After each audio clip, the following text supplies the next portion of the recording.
পাহাড় সমুদ্র ছাড়াও ভ্রমণ পিপাসু মানুষদের জঙ্গলের প্রতিও একটা আলাদা আকর্ষণ আছে। আর সেই আকর্ষণেই জঙ্গলের হাতছানিতে সাড়া দিয়ে বহু পর্যটক বারবার ছুটে আসেন এই সুন্দরী ডুয়ার্সে। ডুয়ার্সে পাহাড়ি নদীগুলি বড় বড় পাথরের ফাঁক দিয়ে ঝর্ণার মতো কলকল শব্দে বয়ে চলে। রাস্তার দুপাশে চা বাগান দেখতে দেখতে ভেসে চলা যায় এক অন্য পরিবেশে। গহীন জঙ্গলের বুনো গন্ধ, সাথে জঙ্গল সাফারির আনন্দ, এই সব কিছু নিয়ে ডুয়ার্স সত্যিই অনন্য।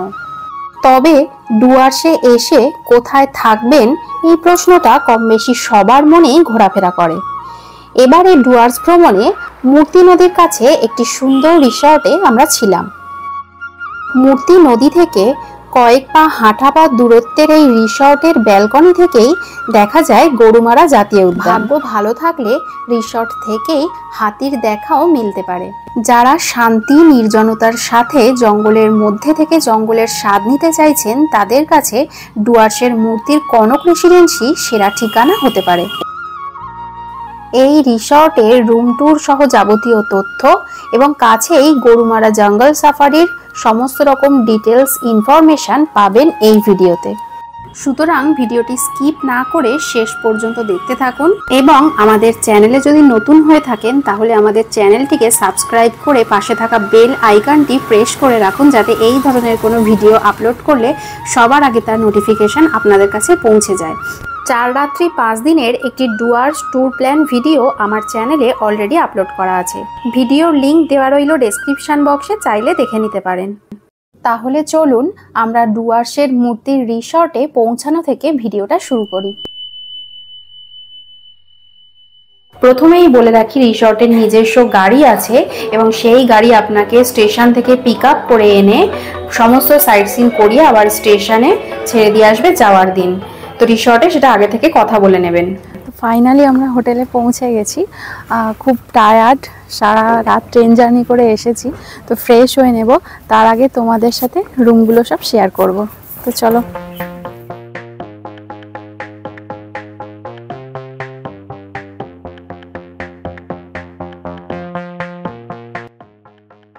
আমাদের রুম রয়েছে রিসর্টের ফার্স্ট ফ্লোরে। চলুন তাহলে উপরে যাই। আর আমাদের রুমটা তো আপনাদের দেখাবই, সঙ্গে এই রিসর্টের বাকি রুমগুলোও আপনাদের রুম ট্যুর করে দেখাবো। রিসর্টটি একেবারে নতুনই বলা চলে, 8 মাস হলো উদ্বোধন হয়েছে। ফার্স্ট ফ্লোরে টোটাল 3টি রুম রয়েছে এবং এই রুমগুলোতে থাকলে ব্যালকনি থেকে দূরে মূর্তি নদী ও জঙ্গলকে দারুণভাবে এনজয় করা যাবে। প্রথমে আমাদের রুমটাই আপনাদের দেখাই। দেখতেই পাচ্ছেন আমাদের রুমটির নাম হলো রায়ডাক। এখানে একটা কিং সাইজের বেড রয়েছে, 2 থেকে 3 জন শুতে পারবে। এখানে আর একটা বেড দেওয়া রয়েছে, এটা একটা সিঙ্গেল বেড। আর এখানে রয়েছে ওয়ার্ড্রপ।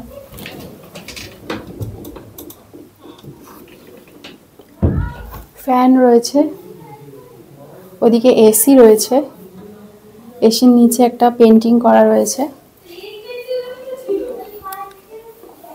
এদিকে একটা টেবিল দেখতে পাচ্ছি, এখানে টিভি রয়েছে, রিমোট দেওয়া আছে। আর এদিকে ওয়াশরুমটা, এখানে দেওয়া রয়েছে একটা টাওয়েল, একটা শ্যাম্পু, সোপ। এখানে একটা ডাস্টবিন দেওয়া রয়েছে। এখানে ওয়াশরুমে যাওয়ার জন্য স্লিপারও দেখতে পাচ্ছি। এই হচ্ছে ওয়াশরুমের ভিতরটা। একটা ওয়েস্টার্ন কোমর দেখতে পাচ্ছি। এদিকে রয়েছে বেসিন, মিরর, ওইদিকে গিজার রয়েছে। বেশ পরিষ্কার পরিচ্ছন্ন ওয়াশরুমটা। এখন ফ্রেশ হয়ে লাঞ্চ করতে চলে এসেছি। প্রচণ্ড জোরে খিদে পেয়ে গেছে, তো লাঞ্চ করার পর এই রিসর্টের বাকি রুমগুলো আপনাদের শেয়ার করব।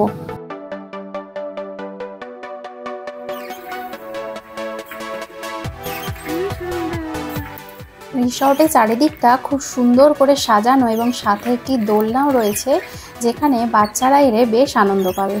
আমাদের যে রুমটা দেখালাম রায়ডাক, তার পাশেই রয়েছে ডায়না। এখানে একটা জিনিস খুব ভালো লাগলো, রুমগুলোর নাম নদীর নামে, এটা একটা ভালো জিনিস। এই রুমটাতেও একটি বেড রয়েছে যেখানে 2 জন শুতে পারবে। এইদিকে আরেকটি বেড রয়েছে, সিঙ্গেল বেড। আর তার পাশেই রয়েছে একটি ওয়ার্ড্রপ, মিরর রয়েছে, উপরে একটি টেডি বিয়ারও দেখতে পাচ্ছি। এখানে এসি রয়েছে, এসির নিচে একটি ওয়াল পেন্টিং রয়েছে, ফ্যান রয়েছে। আর এই হলো ওয়াশরুমটাও বেশ বড় সড়ো এবং খুব ক্লিন।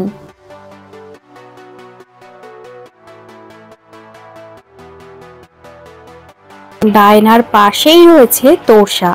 এটি কিন্তু একটি 4 বেডরুম। এখানে ঢুকেই দেখলাম একটি ডাবল বেড রয়েছে, খুব সুন্দর করে সাজানো গোছানো, এবং একটি উইন্ডো দেখতে পাচ্ছি। সামনে একটি সোফা রয়েছে, এখানে একটি ওয়াল পেন্টিং দেখা যাচ্ছে, ফ্যান রয়েছে। এই রুমটির মধ্যে আরও একটি ডাবল বেড রয়েছে। রুমটি আগেই বলেছি 4 বেডরুম। উইন্ডো দেখা যাচ্ছে, এদিকে টিভি রয়েছে, রিমোট দেওয়া রয়েছে, এখানে সোফা চেয়ার রয়েছে, টেবিল রয়েছে, এদিকে একটি সোফা রয়েছে, এবং যে উইন্ডোটা দেখা যাচ্ছে উইন্ডো থেকে ভিউটা ঠিক এরকম আসবে। একটি ওয়ার্ড্রপ দেওয়া রয়েছে এবং ওয়ার্ড্রপের পাশেই একটি উইন্ডো রয়েছে, যে উইন্ডোটা খুললে কিন্তু একটা সুন্দর ভিউ পাওয়া যাবে সামনে। এখানেও ওয়াশরুমে যাওয়ার জন্য একটি স্লিপার রয়েছে। ওয়াশরুমটা বেশ বড়সড়, ক্লিন, গিজার রয়েছে, একটি ওয়েস্টার্ন টয়লেট রয়েছে, মিরর রয়েছে, বেসিন রয়েছে। যে 3টে রুম আমি দেখালাম, এই 3টে রুমেরই সামনে একটি কমন ব্যালকনি রয়েছে, যেখান থেকে দাঁড়িয়ে দূরে মূর্তি নদী ও গরুমারা জঙ্গলের একটি সুন্দর ভিউ আপনি উপভোগ করতে পারবেন। রিসর্টের ফার্স্ট ফ্লোরের 3টে রুম আমি আপনাদের সাথে শেয়ার করলাম। এবার এই রিসর্টের যিনি ওনার রয়েছেন, ওনার সাথে একটু কথা বলে নেব, তারপর রিসর্টের বাকি রুমগুলো আমি আপনাদের দেখাবো। কনক রেসিডেন্সির ওনার তাপসদাকে পেয়ে গেছি। তাপসদার মুখ থেকে আমরা এখন শুনবো কনক রেসিডেন্সিতে কী ধরনের রুম আছে এবং এখান থেকে বিভিন্ন রকমের সাফারির প্যাকেজ এখান থেকে হয় কিনা সেটা তাপসদা আমাদেরকে বলবে। তাপসদা, এখানে কী কী রকমের রুম আছে প্রথমে আমাদেরকে একটু বলুন। নমস্কার, আমার এখানে টোটাল 7খানা রুম আপাতত রয়েছে। ওপরে আরও 5টা রেডি হচ্ছে, নিচে আরও 2টো হচ্ছে। যেগুলো রেডি আছে তার মধ্যে রয়েছে 4 বেড 2টো, আর বাকি সব ট্রিপল বেড রয়েছে, একটা ডবল বেড রয়েছে। রুমের রেট কি আছে দাদা? আমরা B2B রেট দিচ্ছে এখানে 1200 টাকা করে ডবল বেড আর 1400 টাকা করে ট্রিপল বেড।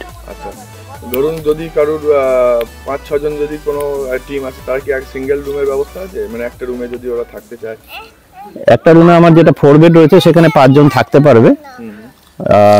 আর যদি কেউ অ্যাডজাস্ট করে থাকতে চায় তার জন্য আমরা এক্সট্রা বেড বা এক্সট্রা ম্যাট্রেস দিয়ে দিই, তার জন্য কোনো অসুবিধা নেই। এক্সট্রা বেড বা ম্যাট্রেসের একটা চার্জ নেই। আর এখান থেকে বিভিন্ন রকম সাফারির ব্যবস্থা কি আপনারা করে দিতে পারেন এখান থেকে?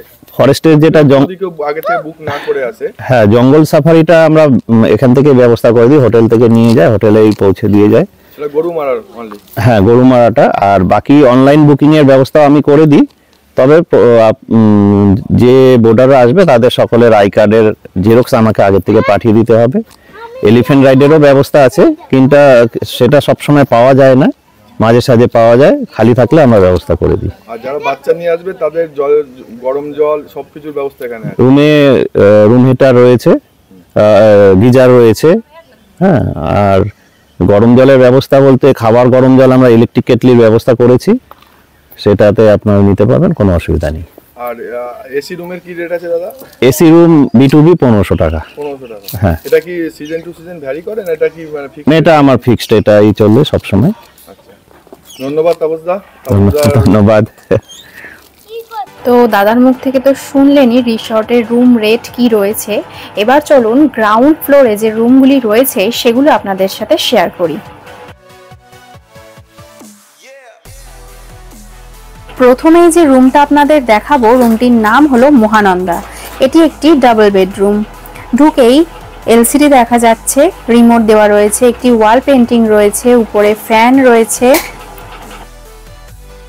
এদিকে দেয়ালে আরও একটি পেন্টিং দেখতে পাচ্ছি। আর এই হলো ডাবল বেড। এখানে একটি টাওয়াল রয়েছে, শ্যাম্পু, সোপ এবং ব্ল্যাঙ্কেট দেওয়া রয়েছে। তো এখানে 2 জন শোয়া যাবে।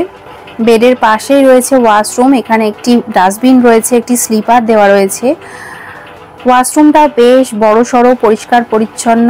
এখানে একটি গিজার রয়েছে ওয়েস্টার্ন টয়লেট, এখানে মিরর, বেসিন সবই দেওয়া রয়েছে এবং রুমের মধ্যে বেডের পাশেই দুটো সোফা চেয়ার রয়েছে আর পাশেই দরজা রয়েছে। দরজা দিয়ে বেরোলেই কিন্তু সামনের ব্যালকনি থেকে এই ভিউটা পাওয়া যাবে। পাশেই রয়েছে মূর্তি নামের এই রুমটি। এই রুমটি কিন্তু ট্রিপল বেডরুম। এই রুমটিও বেশ বড় সড়ো। ঢুকতেই দেখা যাচ্ছে একটি ডবল বেড রয়েছে, পাশেই রয়েছে ওয়ার্ড্রব এবং তার পাশে রয়েছে একটি সিঙ্গেল বেড। ব্ল্যাঙ্কেট দেওয়া রয়েছে এবং এই বেডের পাশেই উইন্ডো রয়েছে। দেওয়ালে একটি ওয়াল পেন্টিং দেখা যাচ্ছে। এখানে টিভি রয়েছে, রিমোট দেওয়া রয়েছে আর এখানে একটি বেতের চেয়ার রয়েছে, একটি টেবিল রয়েছে সুন্দর করে সাজানো এবং ওয়াশরুমটাও বেশ পরিষ্কার পরিচ্ছন্ন বড় সড়ো। গিজার রয়েছে, ওয়েস্টার্ন টয়লেট, মিরর বেসিন সবই রয়েছে। মূর্তির পাশেই রয়েছে তিস্তা। এই রুমটিও কিন্তু একটি ট্রিপল বেডরুম। ঢুকতেই দেখা যাচ্ছে এখানে একটি ডাবল বেড রয়েছে, পাশে ওয়ার্ড্রব রয়েছে, তার পাশে একটি সিঙ্গেল বেড রয়েছে, ব্ল্যাঙ্কেট দেওয়া রয়েছে। গেস্ট না থাকার কারণে রুমটা কিন্তু সাজানো গোছানো নেই, তাও আমি আপনাদের সঙ্গে একবার শেয়ার করছি। এখানে টেবিল রয়েছে, টিভি রয়েছে এবং ওয়াশরুমটাও বেশ পরিষ্কার পরিচ্ছন্ন ও বড় সড়ো। এখানে গিজার রয়েছে, রয়েছে ওয়েস্টার্ন টয়লেট, এখানে রয়েছে মিরর বেসিন। এবার আসি খাওয়া দাওয়ার প্রসঙ্গে। এখানে রিসর্টেরই রেস্টুরেন্ট আছে। এখানেই সকালের চা থেকে শুরু করে ব্রেকফাস্ট, ডিনার সবই যেমন বলবেন পেয়ে যাবেন। তবে রোজ যেহেতু সাইট সিন থাকবে তাই লাঞ্চটা আপনাদের বাইরেই করতে হবে। যারা ছোট বাচ্চা নিয়ে যাবেন তাদেরও কোনো প্রবলেম হবে না। আমিও বাচ্চা নিয়ে গেছিলাম, তো ওনাদের বললেই গরম জল থেকে শুরু করে বাচ্চার খাবার বললেই ওনারা করে দেবেন, তো সেদিক থেকে কোনো প্রবলেম হবে না। আর একটা কথা আমি গ্যারান্টি দিয়ে বলতে পারি, রিসর্টের ওনার থেকে শুরু করে স্টাফ সবার ব্যবহার এত ভালো যে আপনি বাড়ি ছেড়ে দূরে আছেন এটা আপনার মনেই হবে না। এক কথায় আমাদের ওই রিসর্টে কয়েকদিন থাকার অভিজ্ঞতা সত্যিই মনে থেকে যাবে। সন্ধেবেলা এই রিসর্টটা চারিদিকে লাইটিংয়ে খুব সুন্দরভাবে সেজে ওঠে। রোজ সাইট সিনের পরে সন্ধেবেলায় রিসর্টে ফিরে চিকেন বারবিকিউ সাথে প্রচুর হইহুল্লোড় করে সন্ধেটা কাটাতাম, সেটাই আপনাদের সাথে শেয়ার করলাম। এটা হলো এই রিসর্টের ডাইনিং এরিয়া। এখানে বসে আপনি ব্রেকফাস্ট, লাঞ্চ, ডিনার সবই করতে পারেন।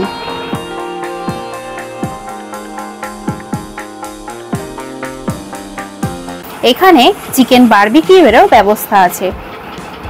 আমরা 6 জন ছিলাম এবং একটি গোটা দেশি মুরগি নেওয়া হয়েছিল যার ওজন ছিল 1.65 কেজি এবং দাম নিয়েছিল চিকেন বারবিকিউ এবং বনফায়ার নিয়ে টোটাল 1300 টাকা।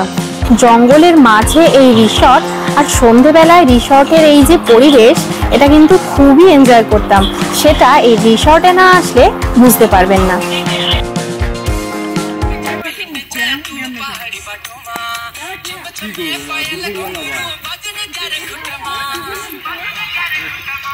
রিসর্ট সম্পর্কে যাবতীয় তথ্য তো আপনারা পেলেনই। এবার চলুন গরুমারা জঙ্গল সাফারি সম্পর্কে একটু আলোচনা করি। প্রথম দিনই রিসর্টে পৌঁছে লাঞ্চ সেরে আমরা বেরিয়ে পড়েছিলাম গরুমারা ন্যাশনাল পার্কে সাফারি করতে। আমাদের দুপুর 2টোর স্লটটা বুকিং করা ছিল, যেটা আমাদের হোটেল থেকেই করে দেওয়া হয়েছিল। যথা সময়ে জিপসি গাড়ি আমাদের হোটেল থেকে পিক আপ করেছিল এবং সাফারি শেষে আমাদের হোটেলে আবার পৌঁছে দিয়ে আসে। জঙ্গলে ঢোকার পরই একটি ময়ূর দেখতে পেয়েছিলাম, একেবারে আমাদের জিপসির সামনে দৌড়াচ্ছে। খুব সুন্দর দৃশ্য ছিল। আর আমাদের জিপসির আওয়াজ পেয়ে উড়ে চলে গেল গাছে। তো ময়ূরকে এভাবে উঠতে আমি আগে কখনো দেখিনি। আপনারা যদি দেখে থাকেন আমাকে কমেন্ট করে অবশ্যই জানাবেন। ময়ূর দেখে খুশি খুশি মনে আমরা আবার সামনের দিকে এগিয়ে চললাম।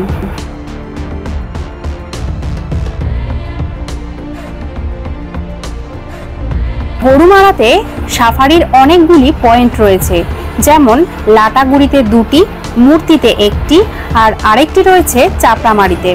আমরা মূর্তি থেকে সাফারি করছি। এবার টাইমিংটা একটু বলে দিই। অক্টোবর থেকে ফেব্রুয়ারি মাসে প্রবেশের সময় সকাল 6টা থেকে শুরু করে 10টা, আবার বিকেলে 2টো থেকে শুরু করে সন্ধে 6টা পর্যন্ত। গরমকালে এই টাইমগুলোই গরমকালে আধ ঘন্টা আগে থেকে স্টার্ট হয়। ডুয়ার্সে বৃহস্পতিবার করে সমস্ত রকম জঙ্গল সাফারি বন্ধ থাকে এবং প্রতি বছর 15ই জুন থেকে 15ই সেপ্টেম্বর পর্যন্ত জঙ্গল সাফারি বন্ধ থাকে, কারণ ওই সময়টা বন্য প্রাণীদের প্রজনন ঋতুর সময়। এবার সাফারি করলে কত টাকা খরচ হবে সেটা একটু বলি। এখানে সাফারির জন্য এন্ট্রি ফি লাগে 260 টাকা করে পার হেড। এছাড়া জিপসির ভাড়া 1250 টাকা, গাইড চার্জ লাগে 350 টাকা। আর যদি একেবারে শেষের মানে 3:30 স্লটটা আপনি বুক করেন তাহলে একটি ট্রাইবাল ডান্স দেখতে পাবেন, তার জন্য পার হেড 90 টাকা করে লাগে। একটি জিপসিতে 6 জন যাওয়া যায় এবং পুরো সাফারি শেষ হতে প্রায় 1.5 ঘন্টা মতো টাইম লাগে। এখানে 3 ধরনের সাফারি হয়, 1 zip safari, 2 watch tower safari, 3 হাতি সাফারি। জিপ সাফারিতে আপনাকে জঙ্গলের ভিতরে রাস্তা দিয়ে নিয়ে যাওয়া হবে এবং জিপসিতে যেতে যেতে আপনি কপাল ভালো থাকলে বন্যপ্রাণের দেখা পেয়ে যেতে পারেন। হাতি সাফারিতে একসঙ্গে 4টে হাতি সাফারি করতে নিয়ে যায় এবং এক একটি হাতিতে 4 জন করে বসতে পারবেন। হাতি আপনাকে জঙ্গলের একেবারে কোর এরিয়ার মধ্যে দিয়ে নিয়ে যাবে, যেখানে আপনি সামনে থেকে বন্যপ্রাণের দেখা পেয়ে যাবেন। ওয়াচ টাওয়ার সাফারিতে আপনাকে জিপে করে নিয়ে যাওয়া হবে ওয়াচ টাওয়ারে, সেখানে আপনাকে নামিয়ে দেওয়া হবে। এই ওয়াচ টাওয়ারের চারপাশে সল্টপিট এরিয়া থাকে। সল্টপিট এরিয়া বলতে নুন ছড়িয়ে রাখা হয় এবং সেই নুন খাওয়ার লোভে বন্য প্রাণীরা এই ওয়াচ টাওয়ারের আশেপাশে চলে আসে এবং আপনি ওয়াচ টাওয়ারের উপরে উঠলে তাদের দেখতে পাবেন। গরুমারার জঙ্গলে জিপ সাফারিতে আমরা কয়েকটা ময়ূর ছাড়া আর কিছুই দেখতে পাইনি, তবে এখানে হাতি, বাইসন, প্রচুর হরিণ, ময়ূর এবং আরও অনেক প্রজাতির পাখি দেখা যায়। আজকের ভিডিওটা এই পর্যন্তই, আবার দেখা হবে অন্য কোনো জায়গায় অন্য কোনো ভিডিওতে। ততদিন সবাই খুব ভালো থাকবেন, সুস্থ থাকবেন আর সুন্দর থাকবেন। ধন্যবাদ।